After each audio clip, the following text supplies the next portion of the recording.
Hello दोस्तों, स्वागत है आपका हमारे यूट्यूब चैनल में। आज हम मेडिवल हिस्ट्री में विजयनगर साम्राज्य के बारे में पढ़ेंगे। यह हमारा मेडिवल हिस्ट्री से संबंधित 10वां वीडियो है। आप इससे पहले की वीडियो हमारी प्लेलिस्ट में जाकर देख सकते हैं। तो चलिए चलते हैं सेशन की ओर। विजयनगर साम्राज्य। विजयनगर का शाब्दिक अर्थ होता है जीत का शहर।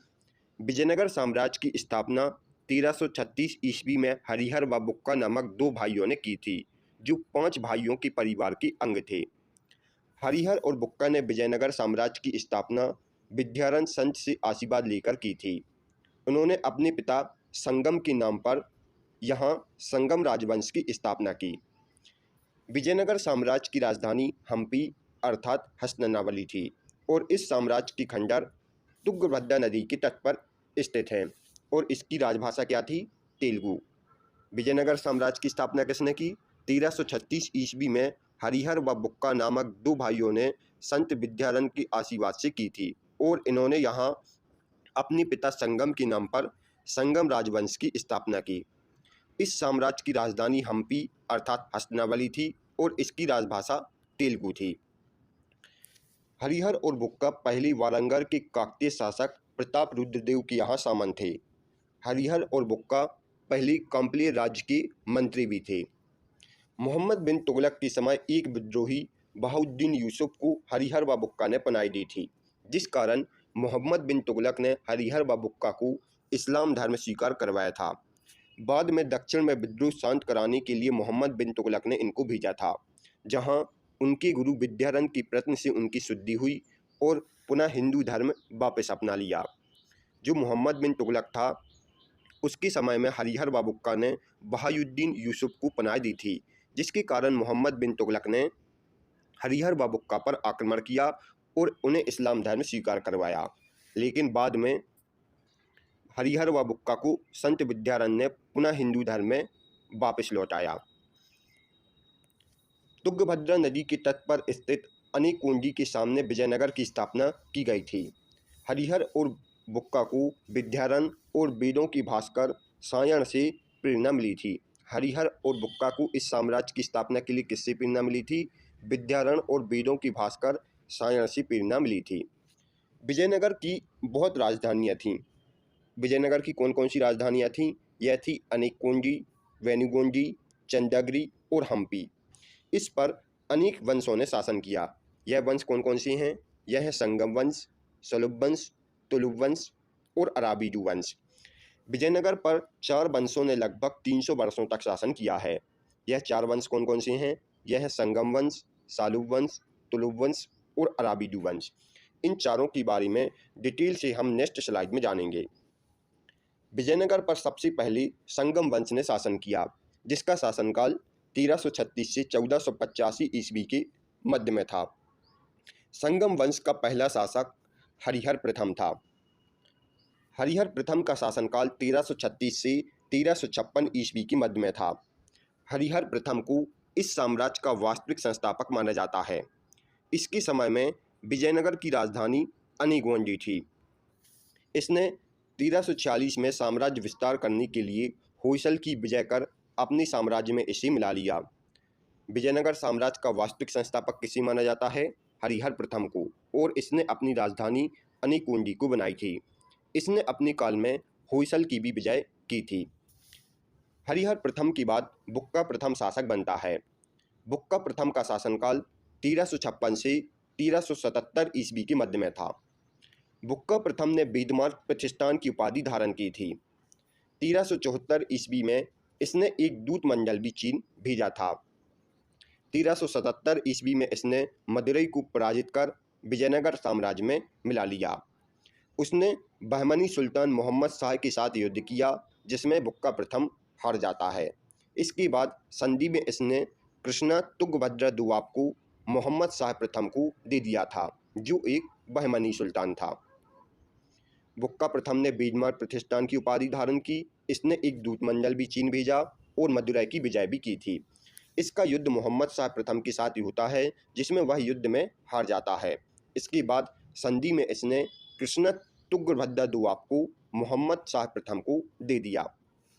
इसी के साम्राज्य में कृष्णा नदी को बहमनी और विजयनगर साम्राज्य की सीमा रेखा मान लिया गया था। बुक्का प्रथम के बाद हरिहर द्वितीय शासक बनता है। हरिहर द्वितीय का शासनकाल 1377 से 1404 ईस्वी के मध्य में था। यह प्रथम शासक था जिसने महाराजाधिराज की उपाधि धारण की। इसने लंका के राजा से भी राजस्व वसूला था। रायचूर दुआब अर्थात कृष्ण तुंगभद्रा नदी के दुआब को लेकर बहमनी साम्राज्य का इससे झगड़ा हुआ था। इसके बाद फिरोज शाह और हरिहर द्वितीय के बीच युद्ध होता है, जिसमें हरिहर द्वितीय हार जाता है। इसके बाद हरिहर द्वितीय ने तीरंदाजों की भर्ती की और अपना प्रधानमंत्री साधनाचार्य को नियुक्त किया। फिर इसने बहमनी साम्राज्य पर आक्रमण करके उसके बेलगांव और गोवा पर अधिकार कर लिया और यह एक शिवभक्त था। इसके बारे में आपको क्या याद रखना है? हरिहर द्वितीय ने महाराजाधिराज की उपाधि धारण की थी। इसने लंका के राजा से भी राजस्व वसूला था। इसका झगड़ा बहमनी साम्राज्य के फिरोज शाह तुगलक से फिरोज शाह से हुआ था, जिसमें हरिहर द्वितीय हार जाता है और इसका प्रधानमंत्री कौन था? साधनाचार्य। हरिहर द्वितीय के बाद देवराय प्रथम शासक बनता है। देवराय प्रथम का शासनकाल 1406 से 1422 ईस्वी के मध्य में था। देवराय प्रथम के राजा बनते ही फिरोज शाह ने इस पर आक्रमण कर दिया। इसके बाद इसने मोतियों और हाथियों के रूप में 10 लाख का जुर्माना फिरोज शाह को दिया और अपनी पुत्री की शादी भी फिरोज शाह के साथ कर दी। इसने दहेज के रूप में रायचूर दुआब को भी दिया ताकि भविष्य में युद्ध की कोई भी गुंजाइश न रहे। इसी के समय में इटली का यात्री नुकोजी कांडी विजयनगर साम्राज्य आया था। देवराय प्रथम ने तुंगभद्रा नदी पर एक बांध भी बनाया ताकि जल की कमी को दूर कर सके और नहर बना सके। इसने सिंचाई के लिए हरत नदी पर भी एक बांध बनवाया था। इसी के दरबार में लेखक श्रीनाथ रहते थे, जिन्होंने हरविलास ग्रंथ की रचना की थी। इसके बारे में क्या याद रखना है? देवराय प्रथम के काल में बहमनी साम्राज्य के फिरोज शाह ने विजयनगर साम्राज्य पर आक्रमण किया, जिसमें देवराय प्रथम हार जाता है। इसी के काल में इटली का यात्री निकोली कांडी विजयनगर साम्राज्य आया था और इसी के दरबार में कवि श्रीनाथ रहते थे, जिन्होंने हरविलास ग्रंथ की रचना की थी। देवराय प्रथम के बाद देवराय द्वितीय शासक बनता है, जिसका शासनकाल 1422 से 1446 ईस्वी के मध्य में था। यह संगम वंश का सबसे प्रतापी राजा था। इसकी प्रजा ने इसे इमादी देवराय, प्रणदेवराय व महादेवराय की उपाधि दी थी और उसे लोग इंद्र का अवतार भी मानते थे। इंद्र का अवतार किस राजा को माना जाता था? देवराय द्वितीय को। इसने अपनी अभिलेखों में गजपीटकर अर्थात हाथियों का शिकार करने वाला कहा जाता था। गजबेटकर किस शासक को कहा जाता था? देवराय द्वितीय को। इसने अपनी सेना को बहमनी की तरह शक्तिशाली बनाने के लिए उसने सेना में मुसलमानों को भर्ती किया और उन्हें जागीरें भी दी थी। फारसी राजदूत अब्दुल रजाक देवराय द्वितीय के शासनकाल में ही विजयनगर आया था। फारसी रजाक ने अपने लेखों में बताया कि पुलिस वालों का वेतन इस समय वैश्यालियों से लिया जाता था। देवराय द्वितीय को इंद्र का अवतार, गजपेटकर, इमादी देवराय, प्रणदेवराय और महान देवराय भी कहा जाता था। इसी के काल में फारसी राजदूत अब्दुल रजाक विजयनगर साम्राज्य आया था। तेलुगु कवि श्रीनाथ को कुछ दिनों तक देवराय द्वितीय के दरबार में ही रहे थे। फरिश्ता के अनुसार देवराय द्वितीय ने अपनी सेना में 2000 मुसलमानों को भर्ती कराया और उन्हें जागीरें भी दी थी। देवराय द्वितीय स्वयं प्रसिद्ध ज्ञाता था। इसने महानाटक सुधानिधि और ब्रह्मसूत्र भाष्य ग्रंथ की रचना की थी। महानाटक सुधानिधि और ब्रह्मसूत्र भाष्य ग्रंथ की रचना किसने की थी? देवराय द्वितीय ने। देवराय द्वितीय के बाद मल्लिकार्जुन शासक बनता है। मल्लिकार्जुन का शासनकाल 1446 से 1465 ईस्वी के मध्य में था। मल्लिकार्जुन को पूर्ण देवराय भी कहा गया था। इसी के समय में विजयनगर का पतन प्रारंभ हो गया। मल्लिकार्जुन के समय में चीनी यात्री माहुआन भारत की यात्रा पर आया था। चीनी यात्री माहुआन 1451 ईस्वी में मल्लिका अर्जुन के शासनकाल में भारत आया था। इसके बाद विरूपाक्ष द्वितीय शासक बनता है। विरूपाक्ष द्वितीय का शासनकाल 1465 से 1485 ईस्वी के मध्य में था। यह इस वंश का अंतिम शासक था। विजयनगर में व्याप्त अराजकता की स्थिति को देखकर साम्राज्य के शक्तिशाली सामंत नरसिंह सालुब ने 1485 ईस्वी में सिंहासन पर अधिकार कर लिया और एक नए वंश सालुब वंश की नींव डाली थी। इसके बाद सालुब वंश का शासनकाल होता है। सालुब वंश का शासनकाल 1485 से 1505 ईस्वी तक चला था और इसका पहला शासक नरसिंह सालुब था। नरसिंह सालुब सालुब वंश का पहला शासक था, जिसका शासनकाल 1485 से 1491 ईस्वी के मध्य में था। इस वंश की स्थापना नरसिंह सालुब ने की। इसने सेना को अधिक शक्तिशाली बनाने के लिए अरब व्यापारियों से घोड़े का आयात करवाया था। इसका विश्वासी सेनापति नरसा नायक था। नरसिंह ने प्रशासन की जिम्मेदारी नरसा नायक को सौंपी थी। नरसिंह सालुब के अल्पवयस्क पुत्र का संरक्षण भी इसके सेनापति नरसा नायक के हाथ में था। उसकी नरसिंह सालुब के बाद इमादी नरसिंह शासक बनता है, जिसका शासनकाल 1491 से 1505 ईस्वी के मध्य में था। कालांतर में नरसा नायक ने संपूर्ण सत्ता पर अधिकार कर लिया और स्वयं विजयनगर का वास्तविक शासक बन गया। नरसा नायक ने इमादी नरसिंह को आगे चलकर पेनकुंडा के किले में नजरबंद करवा दिया था। इमादी नरसिंह के काल में नरसा नायक ने चीर, चूर, पांज इन तीनों शासकों को विजयनगर की प्रभुत्ता स्वीकार कराने के लिए बाध्य किया था। 1505 ईस्वी में इमादी नरसिंह की हत्या कर नरसा नायक के पुत्र वीर नरसिंह ने कर दी थी और इस प्रकार सालुब वंश का अंत होता है। 1505 ईस्वी में इमादी नरसिंह की हत्या किसने कर दी? नरसा नायक के पुत्र वीर नरसिंह ने। इस प्रकार सालुब वंश का अंत होता है। सालुब वंश के बाद तुलुब वंश का शासनकाल आता है। इसका शासनकाल 1505 से 1565 ईस्वी के मध्य में था। इस वंश का पहला शासक वीर नरसिंह था। वीर नरसिंह का शासनकाल 1505 से 1509 ईस्वी के मध्य में था। 1505 ईस्वी में नरसा नायक के पुत्र वीर नरसिंह ने सालुब नरेश इमादी देवरात की हत्या कर उस पर तुलुब वंश की स्थापना की थी। वीर नरसिंह को द्वितीय बलापहार भी कहा जाता है। द्वितीय बलापहार किसे कहा जाता है? वीर नरसिंह को। वीर नरसिंह के बाद कृष्णदेवराय शासक बनते हैं। कृष्णदेवराय का शासनकाल 1509 से 1529 ईस्वी के मध्य में था। 1509 में वीर नरसिंह का भाई कृष्णदेवराय गद्दी पर बैठा था। यह विजयनगर साम्राज्य के महानतम शासकों में से एक थे। 1520 ईस्वी में इन्होंने बीजापुर को अपने अधिकार में ले लिया था और समस्त रायचूर दुआबों को अपने अधिकार में कर लिया था। कृष्णदेवराय ने 1520 ईस्वी में बीजापुर को अपने अधिकार में ले लिया। इन्होंने बीदर और गुलबर्गा की बहमनी सुल्तान महमूद शाह को जेल से छुड़ाया और बीदर की गद्दी पर बैठाया था। कृष्णदेवराय ने इस युद्ध को जीतकर यहीं पर यवनराज स्थापनाचार्य की उपाधि धारण की थी। यवनराज स्थापनाचार्य की उपाधि किसने धारण की थी? कृष्णदेवराय ने। कृष्णदेवराय की पुर्तगालियों से अच्छे संबंध थे। कृष्णदेवराय की दरबार में फादर लुई 1510 ईस्वी में उनकी दरबार में आए थे।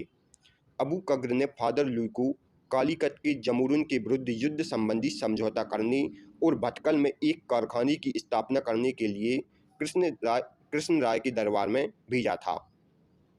कृष्णदेवराय ने तेलुगु में अमुक्तमाल्यदम और संस्कृत में जाम्बदी कल्याणम ग्रंथ की रचना भी की है। कृष्णदेवराय ने कौन कौन सी ग्रंथ की रचना की?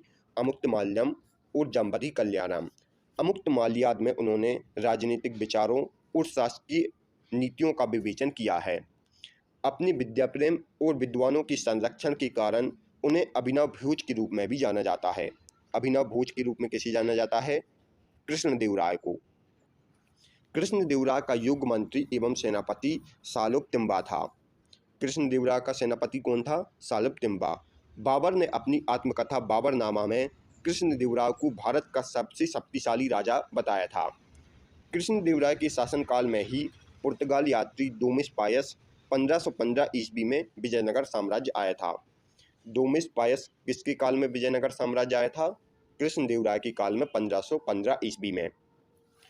इसी के काल में पुर्तगाल यात्री बारबोसा 1516 ईस्वी में विजयनगर साम्राज्य आया था। कृष्णदेवराय के दरबार में तेलुगु साहित्य के 8 सर्वश्रेष्ठ कवि रहते थे, जिन्हें अष्टदिग्गज कहा जाता था। इसके शासनकाल को तेलुगु साहित्य का क्लासिक युग कहा जाता है और पेडन्ना इसकी दरबारी कवि थे। तेलुगु साहित्य का क्लासिक युग किसके शासनकाल को कहा जाता है? कृष्णदेवराय के शासनकाल को। पादुरंग महापात्यम की रचना तेलारी राम कृष्णा ने की थी, जो कि कृष्णदेवराय के दरबारी कवि थे। इसके अलावा नागलपुर नामक नयनगर, हजारा स्वामी और विट्ठल स्वामी मंदिर का निर्माण कृष्णदेवराय ने करवाया था। कृष्णदेवराय की मृत्यु 1529 ईस्वी में हो जाती है। कृष्णदेवराय की मृत्यु कब हो जाती है? 1529 ईस्वी में। कृष्णदेवराय ने आंध्र भोज, अभिनव भोज, आंध्र पितामह की उपाधि धारण की थी और इन्होंने विवाह कर को समाप्त कर दिया था। यह सभी पॉइंट आपको कृष्णदेवराय के बारे में याद रखना है। इसके बाद अच्युतदेवराय शासक बनते हैं, जिसका शासनकाल 1529 से 1542 ईस्वी के मध्य में था। अच्युतदेवराय शासक बनते हैं, जिसका शासनकाल कब से कब तक था? 1529 से 1542 ईस्वी के मध्य में। अच्युतदेवराय ने राम राय को शासन में सहयोगी बनाया था। इसके शासनकाल में पुर्तगालियों ने टूटीकोरन के मोतीछोत्र को जीत लिया था और इसी के शासनकाल में पुर्तगाल यात्री नुन्नुज भारत आया था। नुन्नुज किसके काल में भारत आया था? अच्युतदेवराय के काल में। इसके बाद सदाशिवराय शासक बनते हैं, जिसका शासनकाल 1542 से 1570 ईस्वी के मध्य में था। यह तुलुव वंश का अंतिम शासक था। इसके शासनकाल में वास्तविक शक्ति राम राय के हाथ में थी। राम राय ने बहुत बड़ी संख्या में मुसलमानों की भर्ती की थी। इसी के काल में राक्षसी तंजी का युद्ध होता है। राक्षसी तंजी, टालीकोटा या बन्नी हट्टी का युद्ध 1565 ईस्वी में होता है। इस युद्ध के कारण विजयनगर साम्राज्य का पतन हुआ था। विजयनगर के विरुद्ध बने दक्षिण भारत के संघ में बीजापुर, अहमदनगर, गोलकुंडा और बीडल साम्राज्य थे। इन सभी ने विजयनगर पर आक्रमण किया था। इसमें बराल शामिल नहीं था, क्योंकि बरार का युद्ध गोलकुंडा से चल रहा था। इन चारों संघों की संयुक्त मोर्चे का नेतृत्व किसने किया था? बीजापुर के अली आदिल शाह ने। राक्षसी तंजी, टालीकोटा और बन्नी हाथी का युद्ध कब हुआ था? 1565 ईस्वी में विजयनगर साम्राज्य और चार संघों के बीच, जिसका नेतृत्व अली आदिल शाह ने किया था और विजयनगर साम्राज्य की तरफ से इसका नेतृत्व राम राय ने किया था, जिसमें राम राय हार जाते हैं। इस युद्ध की शुरुआत इसलिए हुई थी क्योंकि विजयनगर के सुल्तान अली आदिल शाह ने विजयनगर से रायचूर, मुद्दुल और दाऊनी मांगे थे, लेकिन राम राय ने उनकी मांग ठुकरा दी थी। तालीकोटा के युद्ध में विजयनगर का नेतृत्व राम राय कर रहे थे। हुसैन निजाम शाह ने 70 वर्षीय राम राय को युद्ध में मार दिया था। राम राय की हत्या किसने कर दी थी? हुसैन निजाम शाह ने, जो कि सदाशिव राय का सहयोगी था। विजयनगर के राजाओं और बहमनी के सुल्तानों के हित तीन अलग अलग क्षेत्रों में आपस में टकराते थे। यह तीन क्षेत्र कौन कौन से हैं? यह हैं तुग्रभद्दा के दुआब में, दूसरा कृष्णा नदी की कछार में और तीसरा मराठावाड़ा प्रदेश में। तालीकोटा युद्ध के बाद सदाशिव ने तिरुमल के सहयोग से पेनाकोंडा को राजधानी बनाकर शासन करना प्रारंभ किया। तालीकोटा के युद्ध के बाद सदाशिव ने तिरुमल के सहयोग से पेनाकोंडा को राजधानी बनाया और शासन करना प्रारंभ किया। जो तालीकोटा का युद्ध हुआ था, इसका प्रत्यक्षदर्शी कौन था? सैबल। विजयनगर के अधिकांश क्षेत्रों को मित्र राज्यों ने आपस में बांट लिया, किंतु ढक्कनी सुल्तानों के पुनः आपसी मतभेद से विजयनगर साम्राज्य में राम राय का भाई तिरुमल राजक बनता है। तालीकोटा के युद्ध के बाद राम राय का भाई तिरुमल शासक बनता है। विजयनगर साम्राज्य पर शासन करने वाला अंतिम वंश अराबिडू वंश था। इसका शासनकाल 1565 से 1672 ईस्वी के मध्य में था। विजयनगर के चौथे राजवंश की स्थापना तिरुमल ने सदाशिव को अपदस्थ कर पेनुकोटा में की थी। विजयनगर के अधिकांश क्षेत्रों को मित्र राज्यों ने आपस में बांट लिया, किंतु ढक्कनी सुल्तानों के पुनः आपसी मतभेद से विजयनगर साम्राज्य में राम राय का भाई तिरुमल शासक बनता है। इस वंश का सबसे शक्तिशाली राजा वेंकट द्वितीय था। वेंकट द्वितीय का शासनकाल 1586 से 1614 ईस्वी के मध्य में था। वेंकट द्वितीय ने अपनी राजधानी पेनाकोटा से चंद्रगिरी में स्थानांतरित कर ली, लेकिन अव्यवस्था के कारण फिर इसने अपनी राजधानी पेनाकोटा को बनाया। अराबिडू वंश के वेंकट द्वितीय के शासनकाल में बोडियार ने 1612 ईस्वी में मैसूर राज्य की स्थापना की थी। मैसूर राज्य की स्थापना किसने की थी? बोडियार ने 1612 ईस्वी में वेंकट द्वितीय के शासनकाल में। 1598 ईस्वी में ईसाई पादियों ने इसके राज्य में यात्रा की थी। स्पेन की फिलिप तृतीय के साथ वेंकट द्वितीय के अच्छे संबंध थे। अराबिडू वंश है, इस वंश का अंतिम शासक श्रीरंग तृतीय था। यह आपको इतना सब आपको अराबिडू वंश के बारे में याद रखना है। अब हम विजयनगर साम्राज्य की शासन व्यवस्था को देख लेते हैं। इस साम्राज्य की प्रशासनिक इकाई का घटता हुआ क्रम इस प्रकार है। विजयनगर साम्राज्य में सबसे बड़ा प्रशासनिक इकाई प्रांत या मंडल थी। उससे छोटी इकाई कोंडम या बलनाडु थे, इसे जिले कहा जाता था। इसके नीचे नाडु और मेलग्राम होते थे। और विजयनगर साम्राज्य में सबसे छोटी प्रशासनिक इकाई और या ग्राम थी। विजयनगर कालीन सेना नायकों को नायक कहा जाता था। यह नायक वस्तुतः भू सामंत थे, जिन्हें राजा वेतन के बदले अथवा उनकी अधीनस्थ सेना की रखरखाव के लिए विशेष भूखंड दिया जाता था, जो अमरम कहलाते थे। अमरम किसे कहते थे? अमरम ऐसे भाग होते थे जो सेना नायकों को राजा वेतन के बदले देता था। अब हम विजयनगर साम्राज्य की आयंगर व्यवस्था को जानेंगे। प्रशासन को सुचारू रूप से संचालित करने के लिए प्रत्येक गांव को स्वतंत्र इकाई के रूप में संगठित किया गया था। इन संगठित ग्रामीणों के कार्यों पर शासन करने हेतु 12 प्रशासकीय अधिकारियों की नियुक्ति की गई थी, जिनको सामूहिक रूप से आयंगर कहा जाता था और ये अवैतनिक होते थे। इनका पद अनुवांशिक होता था। वह इस पद को बेंच या गिरवी रख सकते थे। ग्राम स्तर की कोई भी संपत्ति इन अधिकारियों की इजाज़त के बगैर न तो बेची जा सकती थी, न ही दान की जा सकती थी। कर्णिम नामक आयंगर के पास जमीन के क्रय विक्रय से संबंधित समस्त दस्तावेज होते थे। यह थी विजयनगर साम्राज्य में उपस्थित आयंगर व्यवस्था। विजयनगर साम्राज्य की आय का सबसे बड़ा स्रोत लगान था और यहाँ भू राजस्व की दर उपज का 1/6 भाग थी। उस समय विवाह कर वर और वधू दोनों पक्षों से लिया जाता था। विधवा से विवाह करने वाले इस कर से मुक्ति थी। उबली किसे कहा जाता था? ग्राम में विशेष सेवाओं के बदले दी जाने वाली लगान मुक्त भूमि को उबली कहा जाता था। रणकोंडी युद्ध में शौर्य का प्रदर्शन करने वाली मृत्यु लोगों के परिवार को दी जाने वाली भूमि को कहा जाता था। और उस समय कुटग्गी किसे कहा जाता था? बड़े भूस्वामी जो स्वयं कृषि नहीं करते थे, वह किसानों को पट्टे पर भूमि दे देते थे। ऐसी भूमि को कुटग्गी कहा जाता था। और वे कृषक मजदूर जो भूमि के क्रय विक्रय के साथ ही स्थानांतरित हो जाते थे, वह कूदी कहलाते थे। यह सभी पॉइंट आपको याद रखने हैं। विजयनगर साम्राज्य का उच्च विभाग कदाचार कहलाता था और इस विभाग के उच्च अधिकारी दंडनायक या सेनापति होते थे। उस समय टकसाल विभाग को जोलू खाना कहा जाता था। विजयनगर साम्राज्य में टकसाल विभाग को क्या कहा जाता था? जोलू खाना। चीटियों की तरह व्यापार में निपुण दस्तकार वर्ग के लोगों को पीर पंजाल कहा जाता था। विजयनगर साम्राज्य की मुद्रा पैगोड और बहमनी साम्राज्य की मुद्रा हुण थी। विजयनगर साम्राज्य की मुद्रा क्या थी? पैगोड और बहमनी साम्राज्य की मुद्रा हुण थी। उत्तर भारत से दक्षिण भारत में बसे लोगों को भड़वा कहा जाता था।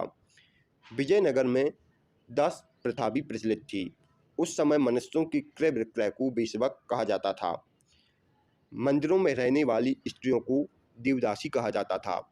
विजयनगर कालीन समय में मंदिरों में रहने वाली स्त्रियों को देवदासी कहा जाता था। इनको जीविका के लिए भूमि या नियमित वेतन दिया जाता था। Thanks for watching. दोस्तों अच्छा लगा हो तो आप इसे लाइक, शेयर और सब्सक्राइब जरूर करें।